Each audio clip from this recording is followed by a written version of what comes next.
Samantala, agarang inaksyonan ng DPWH ang pagsasaayos ng safety railing ng Beata Bridge sa Pandacan, Maynila.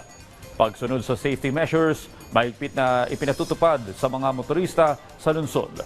Yan ang report ni Bernard Ferrer. Madalas dumaan ang rider na si Ari sa Beata Bridge sa Pandacan, Manila. Napansin niya ang ilang sirang safety railing sa tulay, kaya dahan-dahan siya kapag dumaraan dito. Unsafe po siya para sa mga rider, makagaya namin. Kasi nga po minsan pag biglang pagliko, baka mahulog kami, ganun.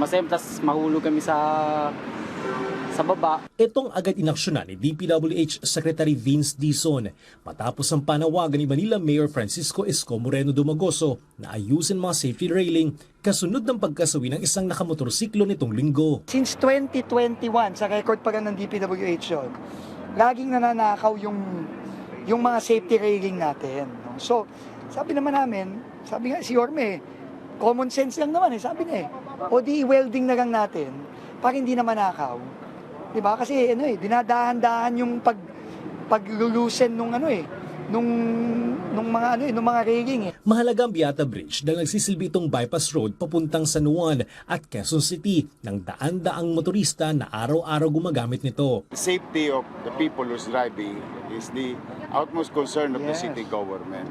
Natutuwa naman talaga kami kay Secretary Vince, kila DE, na ikinabit o tapos lalagyan pa ng mas magandang kapit. Kasabay nito, nagbabala ang Manila LGU sa mga junk shop na bumibili ng mga ninakaw na safety railing. Ang isang nakaw na gamit ay pag binili, may batas rin nagsasabi yung anti-fencing.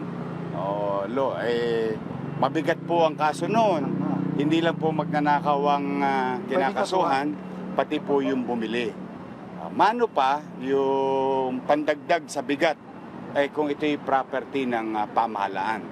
Remember, all this is infrastructure, materials installed in public places done by government is pag-aari ng pamahalaan. Kaya mag-iingat sila. Hindi araw-araw Pasko sa magnanakaw. O may Pasko rin sa pulis. Kaugnay nito, nagdagdag na rin ang DPWH ng mga reflectorized paint bilang karagdagang safety measure para sa mga motorista. Pinapayuhan ng mga motorista na maging maingat at sundin ang mga pinatupad ng safety measures sa daan. Pinag-uusapan na rin ang mga ilaw sa tulay lalo na kung gabi. Samantala, tiniyak ng DPWH na patuloy nilang binabantayan at pinananatilang integridad ng mga tulay sa lungsod ng Maynila at iba pang malalaking lungsod sa bansa. Alinsunod ito sa direktiba ni Pangulong Ferdinand R. Marcos Jr. para sa kaligtasan ng mga motorista. Bernard Ferrer para sa Pambansang TV sa Bagong Pilipinas.